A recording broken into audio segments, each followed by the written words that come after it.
اور مجھے جب اس کی اہم ضرورت پیش آئے تب بھی میں اسے اپنے قریب بلاؤں۔ اس طرح میں مزید فضول باتوں سے بچنا چاہتا تھا۔ دوسری رات ایلی میرے ساتھ رائل کین چل پڑی۔ اب اسے تنہا بھیجنا ضروری نہیں تھا کیونکہ اسے میرے ساتھ دیکھ لیا گیا تھا۔ رائل کین کلب کی عمارت خوبصورت تھی۔ وسیع و عریض لان کے درمیان سوئمنگ پول بنا ہوا تھا۔ وہاں سے خوبصورت روش اندرونی عمارت کی جانب گئی تھی۔ اس عمارت کے عقبی حصے کے بعد اسکیننگ کے لیے برف کے ڈھلان شروع ہو جاتے تھے۔ ایلی مجھے اس کے جائے وقوع کے بارے میں بتاتی جا رہی تھی۔ کلب کی عمارت میں حسن ہی حسن بکھرا ہوا تھا۔ باہر سے آئے ہوئے مختلف ممالک کے سیاح یہاں موجود تھے۔ شاید یہاں رہائشی کمرے بھی دیے جاتے تھے۔ عمارت خاصی وسیع اور تقریباً 8 منزلہ تھی۔ بڑے سے حال میں پہنچنے کے بعد ہم ایک میز پر جا بیٹھے اور تقریباً 20 منٹ بعد ایلی نے مجھے ایک آدمی کی طرف متوجہ کیا جو انتہائی حسین لباس میں ملبوس اندر آ رہا تھا۔ میں نے اس شخص کو دیکھا۔ وہ ایک لمبا تڑنگا اور مضبوط بدن کا آدمی تھا۔ قد 6 فٹ 3 انچ کے قریب تھا۔ چوڑے شانے اور پتلی کمر اس بات کی نشاندہی کرتی تھی کہ وہ باقاعدہ ورزش کا عادی ہے۔ دیکھنے میں وہ مردانہ حسن کا ایک شاہکار نظر آتا تھا۔ گھنے بال بالکل سیاہ تھے، صرف کن پٹیوں پر ہلکی ہلکی سفیدی چمک رہی تھی۔ روشن اور کشادہ نگاہوں سے اس نے اپنے آس پاس موجود لوگوں کو دیکھا۔ 1-2 افراد نے اس سے ہاتھ بھی ملایا تھا۔ پھر وہ ایک میز پر جا کر بیٹھ گیا اور چند ہی لمحوں کے بعد ویٹر نے اس کے سامنے شراب کے برتن سجا دیے۔ وہ انتہائی نفاست سے چھوٹے چھوٹے گھونٹ لینے لگا۔ زیادہ دیر نہیں گزری تھی کہ حال میں رقص کے لیے موسیقی کی دھنیں شروع ہو گئیں اور جوڑے اپنی اپنی جگہوں سے اٹھ کر چوبی فرش کی جانب جانے لگے۔ میں نے ایلی کو اشارہ کیا اور ایلی اپنی جگہ سے اٹھ گئی۔ لمحہ بھر بعد وہ گولڈین کے حکم میں تھی۔ ایلی بذات خود ایک پرکش شخصیت کی مالک تھی، اس لیے گولڈین کو اپنی جانب متوجہ کرنے میں اسے کوئی دقت پیش نہیں آئی۔ اس نے مسکراتے ہوئے ایلی کا خیر مقدم کیا اور اس کے بعد دونوں میں چند لمحے گفتگو رہی۔ پھر وہ چوبی فرش پر پہنچ گئے۔ رقص کے 3 راؤنڈ ایلی نے گولڈین کے ساتھ ہی ناچے اور اس کے بعد وہ اس کی میز پر پہنچ گئی۔ پھر اس نے شاید میرا تعارف بھی کرایا اور مجھے اشارے سے قریب بلا لیا گیا۔ میں ان کی میز پر پہنچ گیا۔ گولڈین نے پرجوش انداز میں مجھ سے مصافحہ کیا۔ میں نے اسے اپنا تعارف ٹونی اسپارکو کے نام سے کرایا تھا۔ اسی نام سے میں نے یہاں تک کا سفر کیا تھا۔ مسٹر اسپارکو، آپ کی دوست مس ایلی کافی دلچسپ شخصیت کی مالک ہیں۔ انسان کو دوست بننے میں زیادہ مراحل نہیں طے کرنے پڑتے جب تک کہ آپ لوگ ممبارڈو میں مجھ سے ملتے رہیں، اور اگر یہاں کوئی بھی دقت پیش آئے تو برائے کرم تکلف نہ کرے۔ آپ ایلی کے دوست ہیں، اس لیے میرے بھی دوست ہیں۔ شکریہ مسٹر گولڈین، آپ سے مل کر واقعی مسرت ہوئی ہے، میں نے کہا اور ادھر ادھر کی باتیں چھڑ گئیں۔ کچھ دیر بعد گولڈین نے کلائی پر بندھی ہوئی گھڑی دیکھ کر کہا، اچھا اب میں اجازت چاہتا ہوں، کل اگر وقت ملے تو اسی وقت اسی جگہ۔ اس نے ہم دونوں سے مصافحہ کیا اور اندرونی راستے کی جانب چل پڑا۔ ایلی میری طرف دیکھ رہی تھی۔ میں نے پرسکون انداز میں گردن خم کی اور اس بات کا اظہار کیا کہ میں اس ملاقات سے مطمئن ہوں۔ گولڈین کے بارے میں اس سے زیادہ کوئی کارروائی قبل از وقت تھی، چنانچہ رائل کین کلب سے ہم واپس ہل گولڈ پہنچ گئے۔ چونکہ یہ سفر ٹیکسی سے کیا گیا تھا اس لیے راستے میں کوئی گفتگو نہیں ہو سکی، لیکن ہل گولڈ میں ایلی میرے کمرے میں آ گئی۔ کیا خیال ہے اس کے بارے میں جناب؟ تم نے کوئی اندازہ قائم کیا؟ ایلی سخت گیر اور زیرک انسان ہے، نپی تلی گفتگو کرتا ہے، گہرائیوں میں جھانکنا چاہتا ہے۔ تم سے گفتگو کی تھی اس نے؟ ہاں، مجھ سے میرے بارے میں پوچھ رہا تھا۔ میں نے اسے ایک کہانی سنا دی۔ کیا کہانی سنائی تھی؟ میں نے سوال کیا اور ایلی نے اپنی کہانی دہرا دی جو میرے خیال میں مناسب تھی۔ ابھی تک کوئی ایسی بات نہیں ہوئی تھی جو تشویش کا باعث ہوتی، لیکن نہ جانے کیوں مجھے احساس ہو رہا تھا کہ سائیکا مائلر جلد بازی کر گئی ہے۔ اعلیٰ کارکردگی کا مظاہرہ کرنے کے سلسلے میں اس نے پہلے ہی مرحلے پر میرے لیے خطرات پیدا کر دیے تھے۔ ایلی چلی گئی تو میں نے فوراً نمبر 4 سے رابطہ قائم کیا۔ کیا رپورٹ ہے؟ میں نے پوچھا۔ نہیں جناب، میں دعوے سے کہہ سکتا ہوں کہ آج کسی نے آپ لوگوں کا تعاقب نہیں کیا۔ وہ بوڑھا کہیں نظر آیا؟ قطعی نہیں۔ اوکے، میں نے سلسلہ منقطع کر دیا۔ کچھ بھی نہیں تھا، لیکن چھٹی اس مطمئن نہیں تھی۔ دیر تک سوچتا رہا، اس کے بعد میں نے فیصلہ کیا اور پھر گھڑی پر نمبر 12 سیٹ کر دیا۔ چند ہی لمحے بعد سائیکا مائلر کی آواز سنائی دی۔ یس پلیز، میں بول رہا ہوں نمبر 12۔ میں جانتی ہوں سر کیسے مزاج ہیں۔ ٹھیک ہوں، تم نے مجھے نہیں بتایا تھا کہ تم میری روانگی سے پہلے کچھ لوگوں کو یہاں بھیج چکی ہو۔ میں چاہتی تھی کہ اب جب تم یہاں پہنچو تو ضروری معلومات تمہیں تیار ملیں۔ اس نے جواب دیا، ٹھیک ہے سائیکا، لیکن اب محتاط ہو جاؤ اور کوئی مزید کارروائی کسی مشورے کے بغیر نہ کرنا۔ ایلی گولڈین سے ملاقات کر چکی ہے اور اس نے اس سے شناسائی پیدا کر لی ہے، لیکن وہ محتاط اور خطرناک آدمی ہے۔ اوہ، کیا میری یہ کوشش کسی طور نقصان دہ ہو سکتی ہے؟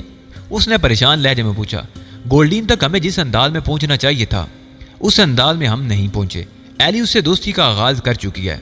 اس نے گولڈین سے ملنے کے لیے کہا تھا، لیکن اس وقت جب مجھے محسوس ہوا کہ کوئی ایلی کے تعاقب میں ہے، اس طرح میں گولڈین کو الجھانا چاہتا ہوں اور کچھ نہیں تو کم از کم اسے یہ اندازہ ہو جائے گا کہ اگر ہم اس کے مخالفوں میں بھی ہیں تو کچے لوگ ہیں۔ میں نے پورے واقعات سائیکا کو سنا دیے۔ سوری علی، یہاں تو مجھ سے چوک ہو گئی، اس نے کسی قدر ندامت کے انداز میں کہا۔ اب اس چوک کو نبھانا ہے سائیکا، اور اس کا طریقہ کار یہ ہے کہ تم اپنے تمام ساتھیوں کے ساتھ ہم دونوں سے دور رہو۔ یعنی تم سے اور ایلی سے؟ ہاں، میں نے کہا، اور اگر تم کسی مصیبت میں پھنسے، اگر ایسا ہو بھی جائے تو اس کے لیے ایک اشارہ ہے کہ تم مداخلت کرو، یعنی میں ٹرانسمیٹر آن کر دوں گا۔ اس سے تمہیں اندازہ ہو جائے گا کہ صورتحال اب ہمارے بس سے باہر ہے۔ سمجھ گئی، سائیکا نے کہا۔ بد دل ہونے کی ضرورت نہیں، بس ذرا سکون سے کام کرو۔ اوکے سر، سائیکا نے کہا، اور میں نے ٹرانسمیٹر بند کر دیا۔ دوسرا دن میں نے اور ایلی نے اپنے کمرے میں گزارا۔ میں نے ٹرانسمیٹر پر ایلی سے کہا تھا کہ آج وہ باہر نہ نکلے۔ شام کو میں نے دوبارہ اسے ٹرانسمیٹر پر مخاطب کیا۔ ہیلو ایلی۔ ہیلو سر، اس نے جواب دیا۔ کہو، کیا ہو رہا ہے؟ بور ہو رہی ہوں سر، میں تمہاری بوریت دور کرنا چاہتا ہوں۔ سنو، رات کو ہم رائل کین چلیں گے، ممکن ہے ہمارا دوست وہاں موجود ہو۔ آپ مناسب سمجھتے ہیں تو ٹھیک ہے سر، ایلی نے جواب دیا۔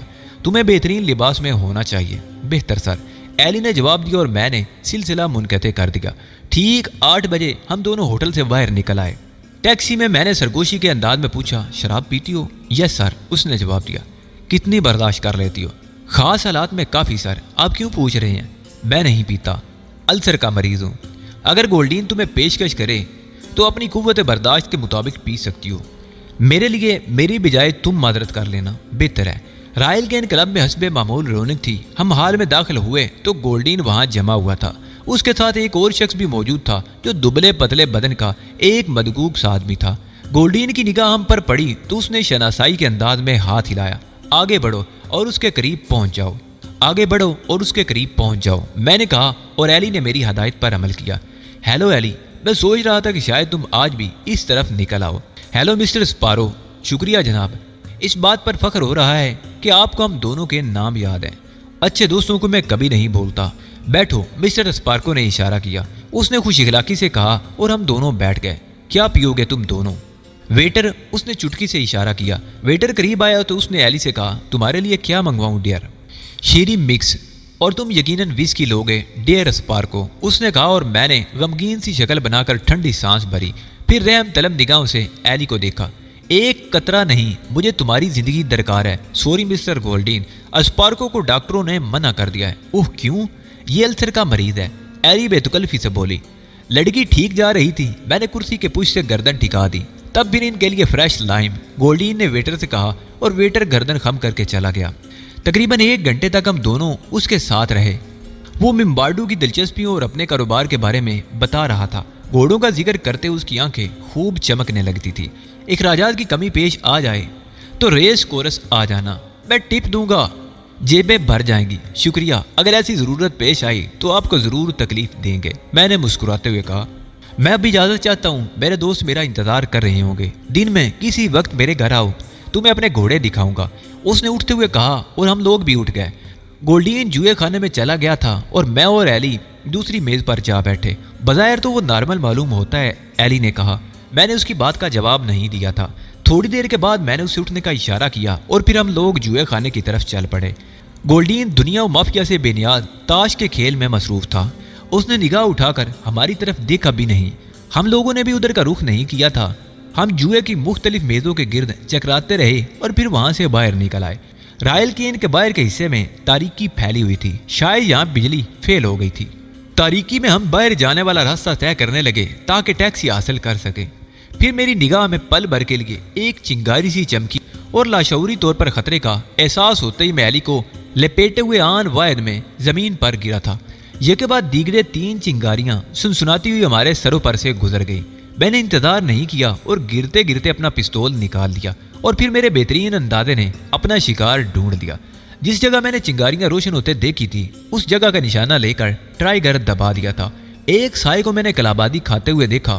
ایلی کے لیے یہ سب کچھ غیر متوقع تھا، لیکن اس نے منہ سے کوئی آواز بھی نہیں نکالی۔ کچھ عجیب بے ڈب سے انداز میں وہ میرے نیچے پڑی تھی۔ اس نے اپنی جگہ سے جنبش بھی نہیں کی تھی تاکہ میں صحیح پوزیشن لے سکوں۔ اور لوگ بھی ہو سکتے ہیں ایلی، میں نے سرگوشی کے انداز میں کہا۔ میرے پاس بھی پستول ہے، وہ پھنسی پھنسی آواز میں بولی۔ ادھر دیوار کی طرف میں نے سرگوشی کی، اور پھر آہستگی سے اس طرف کھسکنے لگا۔ میرا اندازہ درست تھا، ہم پر گولیاں چلانے والا تنہا نہیں تھا، کیونکہ دوسرے ہی لمحے ایک اور جگہ سے کچھ فائر ہوئے اور گولیوں نے اس جگہ کو ادھیڑ دیا جہاں ہم پہلے موجود تھے۔ لیکن وہی حماقت اس دوسرے حملہ آور سے بھی ہوئی جو پہلے نے کی تھی۔ گولیاں چلا کر اسے اپنی پوزیشن تبدیل کر لینا چاہیے تھی، لیکن اس نے ایسا نہ کیا اور میں نے اس بات سے فائدہ اٹھایا اور میرا دوسرا فائر بھی ٹھیک نشانے پر لگا تھا۔ میں نے اسے بھاگتے دیکھا، وہ دیوار پر چڑھ کر دوسری طرف کود جانے میں کامیاب ہو گیا تھا۔ اس مقابلے میں دونوں طرف سے استعمال ہونے والے پستول میں سائلنسر لگے ہوئے تھے، اس لیے کچھ فاصلے پر موجود لوگوں کو اس کا پتہ تک نہیں چل سکا۔ اب مجھے تیسرے کی تلاش تھی، لیکن شاید کوئی موجود نہیں تھا۔ میں نے ایلی کا ہاتھ پکڑا اور گیٹ کی طرف دوڑنے لگا۔ چند لمحے بعد ہم دوسری طرف تھے۔ تاریکی کے باوجود میں نے اس جگہ جہاں حملہ آور نے دیوار کودی تھی کسی کو دیوار کی آڑ میں پڑے دیکھا۔ یہ خطرناک بات تھی، لیکن میں دوڑ کر اس کے سر پر پہنچ گیا۔ حملہ آور ایک فام نوجوان تھا، اس کے پیٹ میں گولی لگی تھی اور زخم سے خون ابل رہا تھا۔ دیوار کودتے ہوئے اس کا پستول بھی ہاتھ سے نکل کر دور جا گرا تھا۔ میں نے جھک کر اس کا گریبان پکڑا، لیکن اسی وقت اس کے منہ سے خون ابل پڑا۔ ایلی میری آڑ میں کھڑی تھی۔ یہ بھی گیا؟ اس نے سرسراتی آواز میں کہا۔ ہاں آؤ، اب ہمارا یہاں رکنا مناسب نہیں، میں نے کہا، اور ہم تاریکی میں دور تک نکل آئے۔ ٹیکسی کے سلسلے میں نے احتیاط برتی تھی۔ کئی ٹیکسیاں سست رفتاری سے ہمارے قریب سے گزری، لیکن ہم نے انہیں روکنے کی کوشش نہیں کی۔ ممکن ہے کوئی گڑبڑ ہو۔ پھر جب ایک ٹیکسی ہم سے کچھ فاصلے پر خالی ہوئی تو ہم اس کے قریب پہنچ گئے۔ پھر اسی ٹیکسی سے ہم ہل گولڈ آئے تھے۔ ایلی کا چہرہ سوتا ہوا تھا۔ لفٹ سے اوپر جاتے ہوئے اس نے کہا، تمہارا خیال درست تھا مسٹر علی۔ کون سا خیال؟ میں نے پوچھا۔ یہی کہ ہم کچھ نگاہوں میں آ گئے ہیں، وہ بولی۔ میں نے اس کی بات کا کوئی جواب نہیں دیا اور خاموشی سے لفٹ سے باہر نکل آیا۔ ایلی میرے ساتھ میرے کمرے میں آ گئی، لیکن کمرے کے اندر قدم رکھتے ہی ہم چونک پڑے۔ پورا کمرہ تتر بتر پڑا تھا۔ صاف ظاہر تھا کہ کسی نے خوب اچھی طرح میرے سامان کی تلاشی لی ہے۔ اوہ، یہ ایلی اکلائی۔ سب ٹھیک ہے، انہیں میرے کمرے سے کچھ نہیں ملا ہوگا۔ اپنا کمرہ دیکھو، میں نے سرد لہجے میں کہا اور ایلی کا چہرہ اتر گیا۔ اس کی آنکھوں سے خوف جھانک رہا تھا۔ میں نے سوالیہ نظروں سے اسے دیکھا۔ کوئی یہاں موجود ہوا تو؟ وہ خوفزدہ لہجے میں بولی۔ آؤ، میں نے کہا اور پھر اس کے ساتھ باہر نکل آیا۔ ایلی کے کمرے کی تلاشی بھی اسی انداز میں لی گئی تھی۔ میرے خدا، وہ آہستہ سے بولی، کچھ تھا تمہارے پاس؟ کوئی ایسی چیز جس سے تمہاری نشاندہی ریڈ پینتھر کی حیثیت سے ہو سکے، یا کسی قسم کے کاغذات وغیرہ؟ میں نے سوال کیا۔ بالکل نہیں، بس سائیکا نے خود سامان کا انتخاب کیا تھا اور ایسی چیزیں ساتھ لانے کی اجازت دی تھی جو کسی طور مشکوک نہ ہو۔ اس نے آہستہ سے جواب دیا۔ اوکے، آرام کرو، میں نے کہا اور واپسی کے لیے مڑا تو ایلی کی آواز سنائی دی، مسٹر علی۔ میں رک گیا۔ اگر آپ برا محسوس نہ کریں تو آپ یہاں، میں آپ کے کمرے میں۔ میں برا محسوس کروں گا، میں نے خشک لہجے میں کہا اور باہر نکل آیا۔ موڈ کافی حد تک خراب ہو گیا تھا۔ یہ لڑکی ریڈ پینتھر سے تعلق رکھتی ہے؟ ایسے ہی ہیں ریڈ پینتھر، کن لوگوں کے خلاف کام کرتے ہیں یہ لوگ؟ غالباً وہ مجرم بھی ان جیسے ہی ہوتے ہوں گے، سیدھے سادے شریف لوگ جو ایک دوسرے سے سمجھوتا کر لیتے ہوں گے۔ سائیکا مائلر ایک مخلص لڑکی تھی، کچھ کام بھی کر لیتی تھی، لیکن ابھی بہت ذہین نہیں تھی اور کسی بھی خطرناک جال میں پھنس کر دھوکہ کھا سکتی تھی۔ میرے کمرے سے کچھ غائب نہیں ہوا تھا، اس لیے میں نے سامان درست کیا اور پھر بستر پر لیٹ گیا۔ کوئی خاص پریشانی تو نہیں تھی، بس اس بات کا افسوس تھا کہ وقت سے پہلے میں ان لوگوں کی نگاہ میں آ گیا تھا۔ دوسری صبح میں پرسکون تھا۔ دل میں فیصلہ کیا تھا کہ اب ایلی کو بھی زیادہ ساتھ نہیں رکھوں گا۔ دوسرے لوگوں کے لیے تو میں ہدایت دے چکا تھا، گولڈ سپائرو کو اب میں تنہائی دیکھنا چاہتا تھا۔ ایلی کو نظر انداز کرتا ہوا میں ہوٹل سے باہر نکل آیا۔ ممباڈو ایک افریقی ریاست تھی، ہر چند کے یہاں جدید عمارتیں اور عمدہ سڑکیں موجود تھی، لیکن اس کے باوجود کچھ ایسے مناظر نظر آ جاتے تھے جن سے اظہار ہوتا تھا کہ یہ لوگ نئے ترقی کی راہ پر گامزن ہوئے ہیں۔ شہر کے ایک حصے میں جدید عمارتیں تھیں، لیکن پرانی آبادیوں کا اب بھی وہی حال تھا۔ میں نے دن کا زیادہ حصہ وہیں گزارا اور پھر شام کو بھی ہوٹل کا رخ نہ کیا۔ ممکن ہے ایلی میرا انتظار کر رہی ہو۔ پھر ایک ٹیکسی روک کر میں رائل کین چل پڑا۔ ٹیکسی ڈرائیور چوڑی ناک والا حبشی تھا، اس کی آنکھیں دو لکیروں کی طرح کھینچی ہوئی تھی، پتہ نہیں ان لکیروں کے درمیان سے کیسے دیکھ پاتا تھا۔ ٹیکسی رائل کین کی طرف جا رہی تھی، پھر جوں ہی وہ ایک ویران سڑک پر مڑی، دفتن سیاہ رنگ کی قدیم ماڈل کی ایک مرسڈیز نمودار ہوئی اور آن کی آن میں ٹیکسی کے قریب پہنچ گئی۔ اس نے ٹیکسی کو زوردار ٹکر ماری اور ٹیکسی سڑک سے اتر گئی۔ ڈرائیور اسے سنبھال نہ سکا۔ اسی وقت مرسڈیز سے گولیوں کی بارش شروع ہو گئی۔ میں نے ڈرائیور کو بار بار جھٹکے کھاتے محسوس کیا اور دفتن ٹیکسی ایک درخت سے ٹکرا گئی۔ ڈرائیور کے بدن کے متعدد سوراخ خون اگل رہے تھے۔ ٹیکسی اس وقت درخت سے ٹکرائی تھی۔